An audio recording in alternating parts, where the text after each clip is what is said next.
wa ala alihi wa sahbihi wa man wala amma ba'd. Ayyuhal ikhwah a'azzani wa a'azzakumullah. Kita lanjutkan pembacaan Al-Adabul Mufrad. Berkata Imam Al-Bukhari rahimahullah, babu man athna ala sahibihi in kana aminan bih. Bab siapa yang memuji temannya jika itu aman. Bab siapa yang memuji sahabatnya jika memang dia merasa aman dengannya. Maksudnya bab siapa yang memuji saudaranya temannya jika dia merasa aman, temannya ini tidak ujub, tidak sombong. Nah, apa hukumnya? Inilah yang akan dibahas dalam hadis berikut ini. Berkata Imam Al-Bukhari rahimahullah, haddatsana Abdul Aziz ibnu Abdullah qal haddatsani Abdul Aziz ibni Abi Hazim an Suhail an abihi an Abi Hurairah anna an-nabiyya sallallahu alaihi wasallam qala ni'ma rajulu Abu Bakar, ni'ma rajulu Umar, ni'ma rajulu Abu Ubaidah, ni'ma rajulu Usaid bin Hudayr, ni'ma rajulu Thabit ibn Qais bin Shammas, ni'ma rajulu Mu'adz bin Amr ibn al-Jamuh, ni'ma rajulu Mu'adz bin Jabal. Qal wa bi'sa rajulu fulan wa bi'sa rajulu fulan hatta ad'adda sab'ah. Telah menceritakan kepada kami Abdul Aziz bin Abdullah. Ia berkata, telah menceritakan kepadaku Abdul Aziz bin Abi Hazim dari Suhail, dari ayahnya, dari Abu Hurairah, bahwasanya Nabi Shallallahu Alaihi Wasallam bersabda, sebaik-baik orang, sebaik-baik pria adalah Abu Bakar, sebaik-baik pria adalah Umar, sebaik-baik pria adalah Abu Ubaidah, sebaik-baik pria adalah Usaid bin Hudayr, sebaik-baik pria adalah Thabit bin Qais bin Shammas, sebaik-baik pria adalah Mu'adz bin Amr bin al-Jamuh, sebaik-baik pria adalah Mu'adz bin Jabal.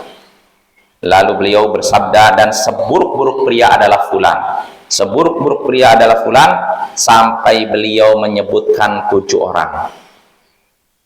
Nah, ini hadisnya ya ikhwah dari Abu Hurairah.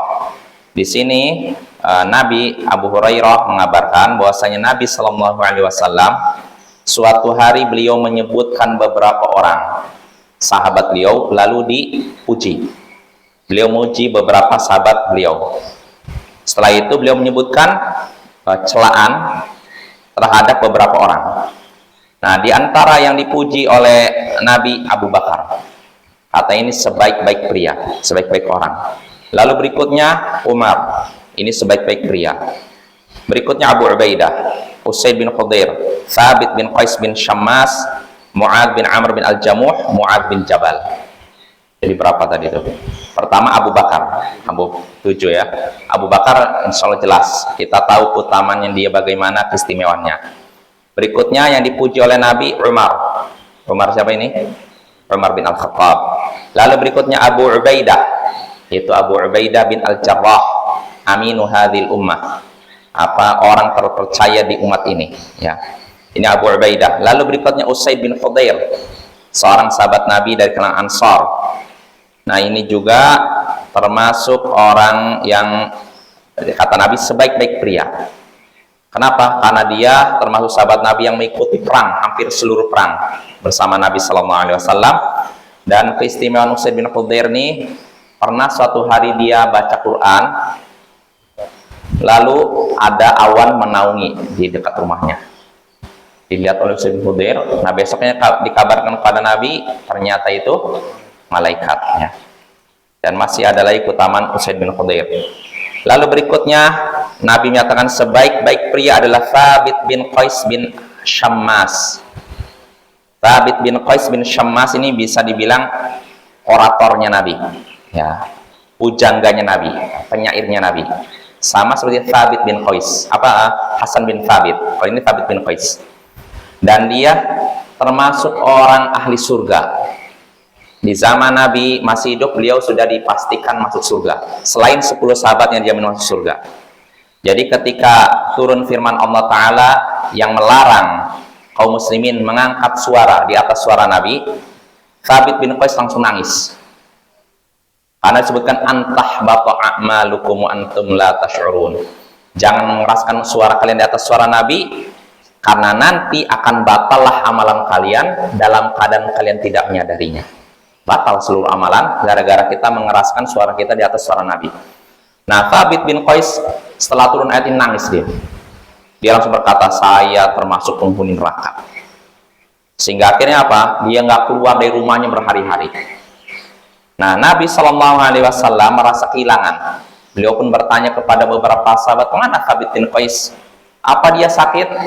Para sahabat nggak tahu ya Rasulullah. Kenapa dia?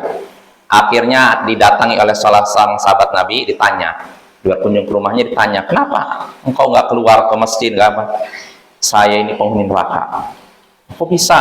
Karena ayat yang tadi turun, yang sebelumnya turun, menyebutkan ketika mengeraskan suara di atas suara Nabi, nanti lenyap amalan kalian. Dan saya suaranya keras, melebihi kerasnya suara Nabi Shallallahu Alaihi Wasallam. Jadi dia merasa amalannya sia-sia, karena suara dia lebih keras daripada suara Nabi. Akhirnya ucapan Thabit ini disampaikan kepada Nabi, justru Nabi menyatakan tidak, justru dia termasuk penghuni surga. Nah, lihat Bapak ya, lagi masih hidup, dalam keadaan masih hidup sudah dapat pujian, sudah dapat kepastian masuk surga. Luar biasa ini. Ini Thabit bin Qais bin Syammas, dia seorang yang istimewa, dipastikan masuk surga. Tapi walaupun begitu, nasib rumah tangganya tidak seindah nasib di akhirat ya. Karena apa? Istrinya khulu', minta gugat cerai. Dengan alasan apa? Bukan karena alasan akhlak, bukan alasan agama, tapi alasan fisik. Nah, Thabit bin Qais ini buruk rupa, ya, istrinya nggak tahan. Sampai-sampai disebut dalam hadis, seandainya saja aku tidak takut Allah, tentu akan aku ludahi wajahnya. Saking begitu ya Bapak ya. Tapi dia seorang soleh. Ini menunjukkan orang soleh nggak mesti rumah tangganya lancar saja. Jadi walaupun soleh, wanita nggak suka, mungkin aja. Dan itu bukan aib Bapak ya. Ini Thabit bin Qais bin Syammas. Lalu berikutnya, orang yang dipuji Nabi berikutnya, Mu'ad bin Amr bin Al-Jamuh. Ini juga sahabat Nabi dari kalangan Ansor yang istimewa. Dialah yang membunuh Fir'aun umat ini. Yaitu siapa? Abu Jahal. Dialah yang membunuh Abu Jahal. Padahal ketika bunuh Abu Jahal, usia dia masih muda. Masih usia 15 tahunan.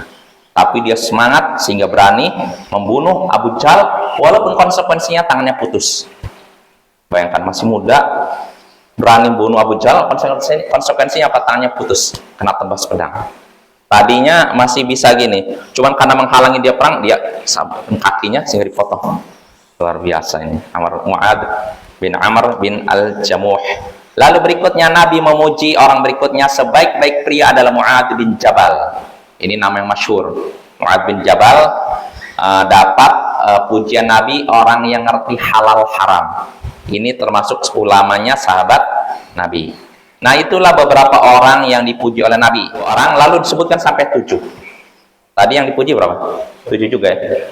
Yang dicela 7. Nah, artinya Bapak, faidah yang bisa kita petik dari hadis ini, bolehnya memuji seseorang jika memang orang ini dugaan kita aman dari sikap ujub dan sombong. Boleh kita muji seorang kalau memang kita merasa orang ini tidak akan muncul kesombongan dari dirinya. Contohnya dalam hadis ini 7 orang dipuji oleh Nabi. Dan tentu saja 7 orang ini dengar tidak? Dengar, tapi Nabi tetap melakukan demikian karena beliau merasa aman. Mereka semua orang soleh, hati mereka terjaga, maka Nabi pun ucapkan pujian itu dalam rangka memotivasi sahabatnya untuk meniru mereka ya. Nah, ini Bapak ya, ini faidah yang bisa kita petik dari hadis tersebut. Wassallallahu ala nabiyyina Muhammadin wa ala alihi wa sahbihi ajma'in. Wa akhiru da'wana anil hamdulillahi rabbil alamin. Assalamualaikum warahmatullahi wabarakatuh.